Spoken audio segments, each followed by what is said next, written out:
മലയാള സിനിമയിലെ ഇപ്പോഴത്തെ ചർച്ചാ വിഷയം എമ്പുരാനാണ്. 6 വർഷത്തെ ഇടവേളയ്ക്ക് ശേഷം ലൂസിഫർ ബാക്കിവച്ച ഏറെ ചോദ്യങ്ങൾക്കുള്ള ഉത്തരവുമായി കഴിഞ്ഞ ദിവസം എമ്പുരാൻ തിയേറ്ററുകളിൽ എത്തി.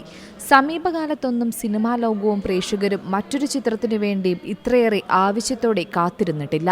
ആ പ്രതീക്ഷകൾക്ക് ഒത്തുയരാൻ സാധിക്കുന്നുണ്ടോ എമ്പുരാന്? എന്നാൽ ഉത്തരം നിസ്സാരം. മലയാളത്തിലെ ഏറ്റവും വലിയ വിജയത്തിലേക്ക് കുതിക്കുകയാണ് മോഹൻലാൽ ചിത്രമായ എമ്പുരാൻ. മികച്ച പ്രതികരണം നേടുന്ന ചിത്രം ഗംഭീര കളക്ഷൻ നേടി മുന്നേറുകയാണ്. ചിത്രത്തിന്റെ വിഷ്വൽസിനും മോഹൻലാലിന്റെ പ്രകടനത്തിനും വലിയ കയ്യടികളാണ് ലഭിക്കുന്നത്. 2ാം ദിവസവും ചിത്രം വമ്പൻ കളക്ഷനാണ് സ്വന്തമാക്കുന്നതെന്നാണ് റിപ്പോർട്ടുകൾ പറയുന്നത്. മാത്രമല്ല, ചിത്രം മണിക്കൂറുകൾക്കുള്ളിൽ തന്നെ ബുക്ക് മൈ ഷോയിലൂടെ ടിക്കറ്റുകൾ വലിയ തരത്തിൽ വിറ്റഴിക്കുന്നതാണ് കാണുന്നത്. പല തിയേറ്ററുകളിൽ മാരത്തോൺ ഷോകളാണ് സംഘടിപ്പിച്ചിരിക്കുന്നത്. ആദ്യ ദിവസം പോലെ 2ാം ദിനവും എല്ലായിടത്തും തിരക്കേറുന്നുണ്ട്. കണക്കുകൾ പ്രകാരം ചിത്രം 2ാം ദിനത്തിൽ ഇതുവരെ നേടിയിരിക്കുന്നത് 7 കോടിക്ക് മുകളിലാണ്.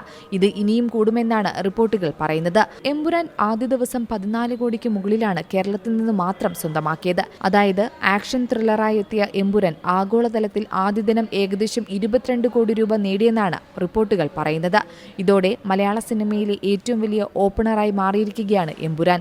അങ്ങനെയെങ്കിൽ തുടർച്ചയായി ഒരാഴ്ച കൊണ്ട് തന്നെ സിനിമയുടെ കളക്ഷൻ 100 കോടിക്ക് മുകളിലാകുമെന്ന് ഉറപ്പാണ്. ലൂസിഫറിനെ പോലെ മികച്ച കെട്ടുറപ്പോടെയാണ് എമ്പുരാന്റെ തിരക്കഥ മുരളി ഗോപി ഒരുക്കിയിട്ടുള്ളത്.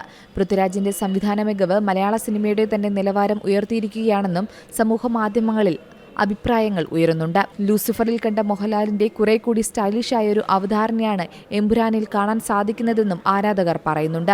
മാസ് ഡയലോഗുകളും രോമാഞ്ചമുണ്ടാക്കുന്ന സംഘടന രംഗങ്ങളുമെല്ലാം എമ്പുരാനിലും ധാരാളമുണ്ട്. മലയാളത്തിനു പുറമെ മറ്റു ഭാഷകളിലും ചിത്രത്തിന് മികച്ച അഭിപ്രായമാണ് ലഭിക്കുന്നത്. ഹോംബാലെ ഫിലിംസ് ചിത്രത്തിന്റെ കർണാടക ഡിസ്ട്രിബ്യൂഷൻ ഏറ്റെടുത്തിരിക്കുന്നത്. ദിൽരാജുവിന്റെ ഉടമസ്ഥതയിലുള്ള ശ്രീ വെങ്കടേശ്വര ക്രിയേഷൻസ് ചിത്രം ആന്ധ്ര, തെലങ്കാന സംസ്ഥാനങ്ങളിൽ വിതരണം ചെയ്യുമ്പോൾ അനിൽ തടാനി നേതൃത്വം നൽകുന്ന ഫിലിംസ് ആണ് ചിത്രം നോർത്ത് ഇന്ത്യയിൽ എത്തിക്കുന്നത്. കേരളത്തിൽ ആശീർവാദും തമിഴ്നാട്ടിൽ ഗോകുലം മൂവീസുമാണ് വിതരണം നടത്തുന്നത്.